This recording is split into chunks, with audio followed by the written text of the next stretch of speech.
Okay, about 4 months ago I made a video about the K tank over my shoulder, and the premise of that video was basically that it looks after itself and I've just got it singing, and it's a really low maintenance tank that looks absolutely fantastic. However, since that video, in the last 4 months, I've completely neglected the tank. I haven't tested the water for over 2 months. I haven't scraped the algae for 2 weeks. I haven't scraped the algae properly for 2 months. I've got corals growing in places I don't want them to grow. I've got pests in there, and I've just completely and utterly let it go. So I think I've probably taken the low maintenance side of this tank too far. And actually it's got to the point that it's sucking all the fun out of it, and I'm not enjoying that tank. But today in this video, I'm going to start putting things right, and I'll take you with me so I can show you what I do to a tank when it's not looking great to get it back to where it should be. And the first step, of course, is to test the water for the first time in over 2 months to see how bad things have got.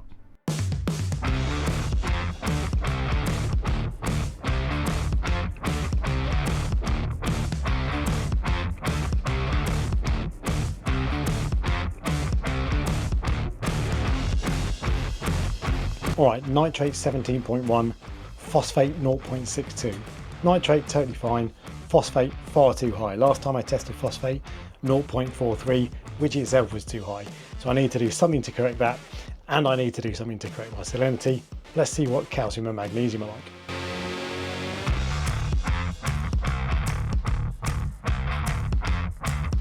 Good news is calcium and magnesium are alright. Calcium 440, magnesium 1350. More or less spot on. Okay, so a bit of a mixed bag, but not actually as bad as it might have been. Salinity and phosphate are the only things I'm really concerned about.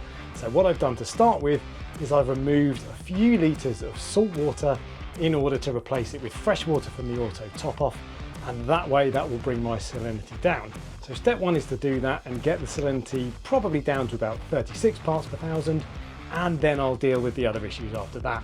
Before I start dealing with the other parameters though, I'm going to strip back the tank, give it a proper clean, and so I can see exactly what I'm dealing with.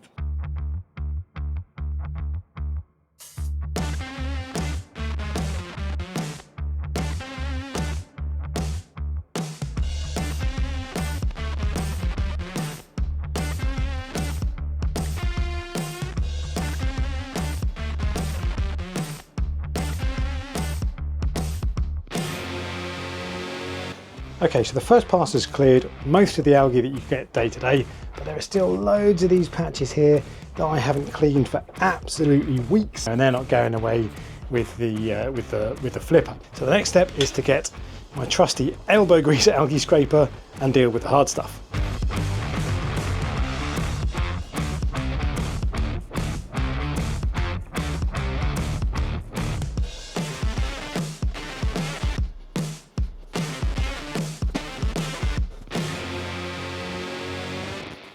Okay, so now the tank is looking a bit cleaner. I can see a bit more about what's going on in there.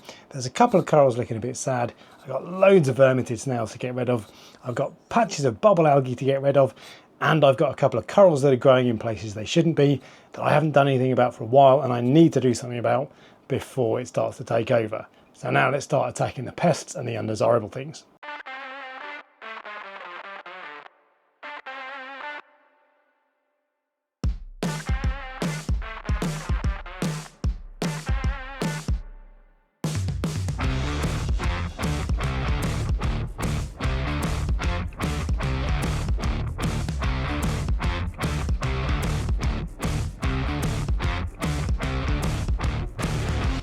Most of the bubble algae dealt with, but there's this nasty stuff that looks a bit like ulva on my micro scotty. So now I'm going to pull that out, and I'm going to pull those bits off. In fact, I might even move this coral out of the tank completely, because I really don't want that stuff to spread in this tank.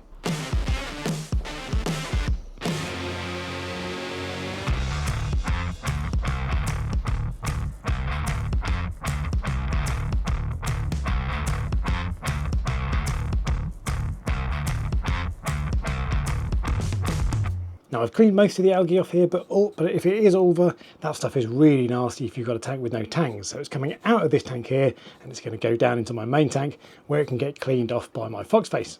Next on the list then is to deal with a couple of the corals that aren't looking great. I've got a green star polyp that needs trimming back, so I'm going to do that. But first off, I'm going to tend to a hammer coral that is looking really sad. And it's this one just up here. All of these hammers across the back of me doing really well. but this one has been looking sad for a while. Now it could be because of the salinity, but I think it's because it's not getting enough flow in that corner. So just to be sure, I'm going to try by moving it out of the way, and I'm going to put it on a sand bed somewhere where it should be a little bit happier. Then I'm going to attack my green star polyp monster and start hacking that back.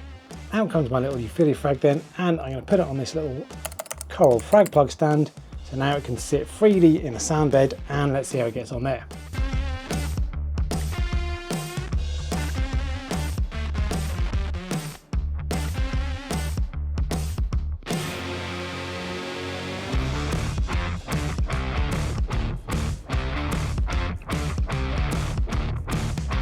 So I peeled off a few strips of this stuff then. It really was starting to take over, and when I get a chance I'll put these on frag plugs and I'll take them to my local fish shop for credit. You can see how much of a difference is made. Obviously that thing's looking a bit cheesed off at the moment, but that is way less overgrown than it was before. However, some of it has spread onto the rock, so my next job is to try to get that off. That might be a little bit more tricky.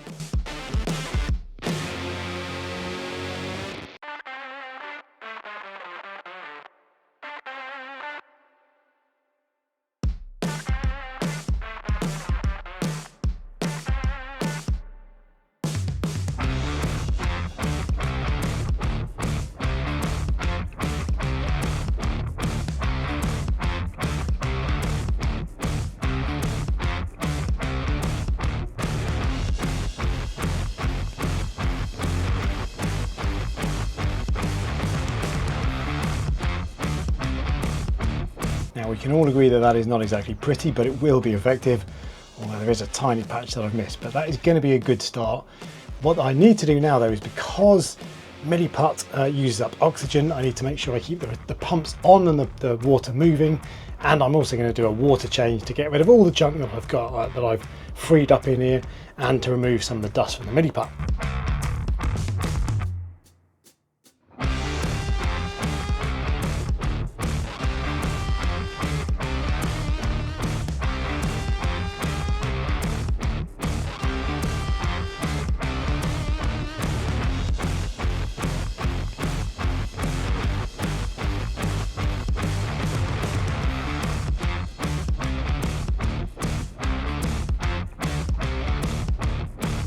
Okay, I think that's pretty much everything. I've removed a lot of bubble algae, I've scraped the glass nice and clean, I've stopped the coral, the GSP spreading onto my main rockwork, and I've got rid of an absolute ton of vermitids, and I've finished up by doing a big water change.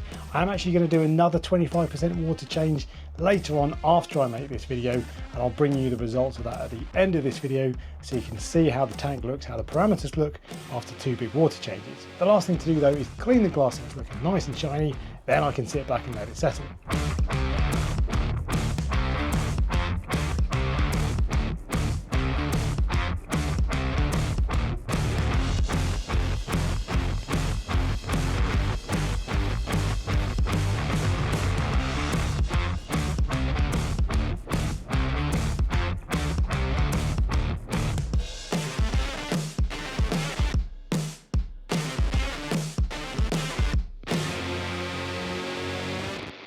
Okay, we are now 24 hours after I made all of those changes, a couple of water changes and a full clean down, and the tank looks so much better.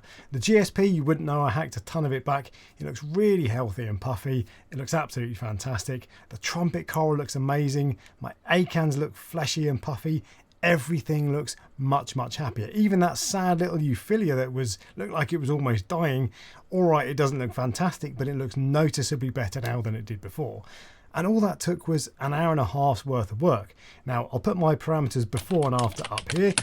Everything is still not perfect and I've still got work to do, but it didn't take much to reset it and get me back on track. So what I'm going to try to do over the next few weeks is be a bit more diligent, test the water more regularly, keep up with water changes, and see how it goes. Now look, I hope you enjoyed the video. I actually really enjoyed making it because it's made me appreciate the tank again when I was actually feeling a bit resentful towards it. And if you did enjoy it, give me a thumbs up and subscribe for next time. And until then, happy reefing.